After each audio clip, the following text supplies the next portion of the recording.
ಅರ್ಚಕರೇ, ಇನ್ನು ಪೂಜೆ ಕಾರ್ಯ ಆರಂಭ ಆಗಲಿ ರಾಯರೇ. ಶ್ರೀ ಗುರುಭ್ಯೋ ನಮಃ, ವಾಗ್ದೇವ್ಯೈ ನಮಃ.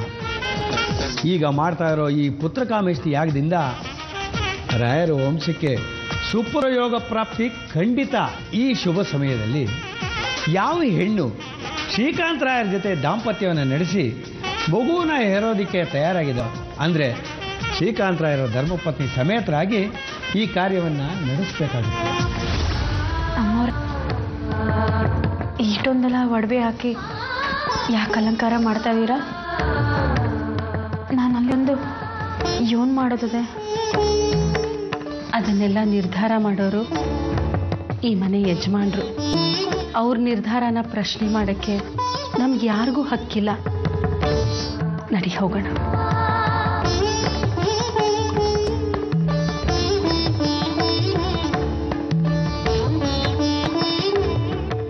ದಂಪತಿಗಳನ್ನ ಕೂರಿಸಿ ಪೂಜಾ ಕಾರ್ಯ ಶುರು ಮಾಡೋಣ. ಆಯ್ತು. ಶ್ರೀಕಾಂತ, ಹೋಗಪ್ಪ, ಕೂತ್ಕೊಳ್ಳಿ. ಹೋಗು ಹೋಗು ಶ್ರೀ ಮೇಲೆ.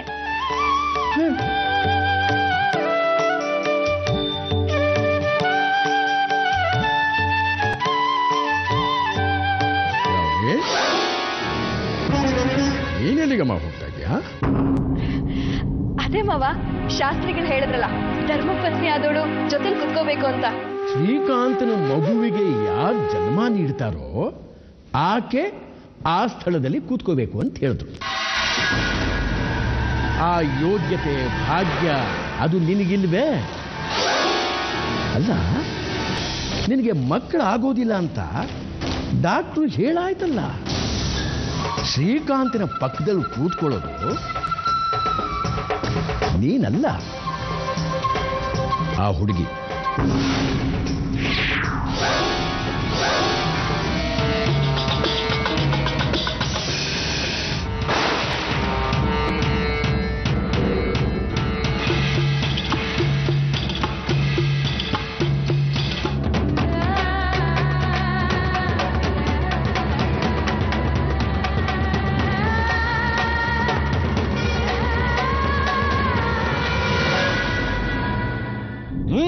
ಅರ್ಚಕರೇ, ಮುಂದುವರಿಸ್ತಾ ಇರಿ, ನಡೀಲಿ ಕಾರ್ಯ.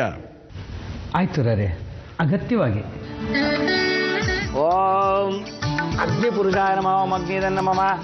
ಓಂ ವರುಣ ಪುರುಷಾಯ ನಮಃ, ವರುಣಾಯದನ್ನ ನಮಃ.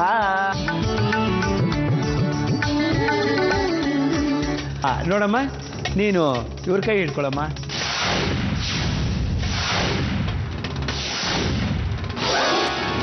ಪತಿಯ ಸಹಭಾಗಿತ್ವದಲ್ಲಿ ಮಾಡ್ತಕ್ಕಂಥ ಹೋಮ ಹಿಡ್ಕೊಂಡು ಹಾಕಮ್ಮ. ಪುರುಷ ಏವೇದಗಂ ಸರ್ವಂ ಯದ್ಭೂತಂ ಯಚ್ಚಭಂ. ಅಯ್ಯೋ, ಹಾಗೆಲ್ಲ ಮಾಡಬಾರ್ದಪ್ಪ. ಹಿಡ್ಕೊಳಮ್ಮ, ಹಿಡ್ಕೊಮ್ಮ. ಸಭೂಮಿಂ ವಿಶ್ವತೋ ಅತ್ಯತಿಷ್ಠಾಂಗುಲಂ ಪುರುಷ ಏವೇದಗಂ ಸರ್ವಂ ಯದ್ಭೂತಂ ಯಚ್ಚಭವ್ಯಂ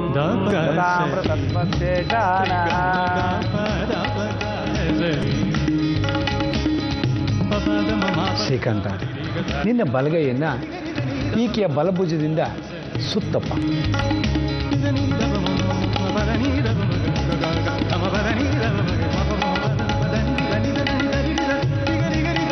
ನೀನು ಆ ತಟ್ಟೆ ಇಟ್ಕೊಳಮ್ಮ. ಇಬ್ರು ಒಟ್ಟಿಗೆ ತಟ್ಟೆ ಇಟ್ಕೊಳ.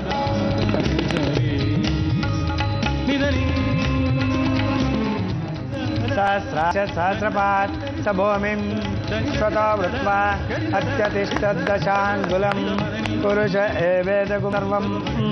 ರಾಯರೇ, ಹೋಮ ಕಾರ್ಯಗಳು, ದೇವತಾರಿಗಳು ಎಲ್ಲವೂ ಸುಸೂತ್ರವಾಗಿ ನಡೆದಿರೋದ್ರಿಂದ ಶ್ರೀಕಾಂತನಿಗೆ ಗಂಡು ಸಂತಾನ ಆಗೋದ್ರಲ್ಲಿ ಯಾವುದೇ ಸಂಶಯ ಬೇಡ.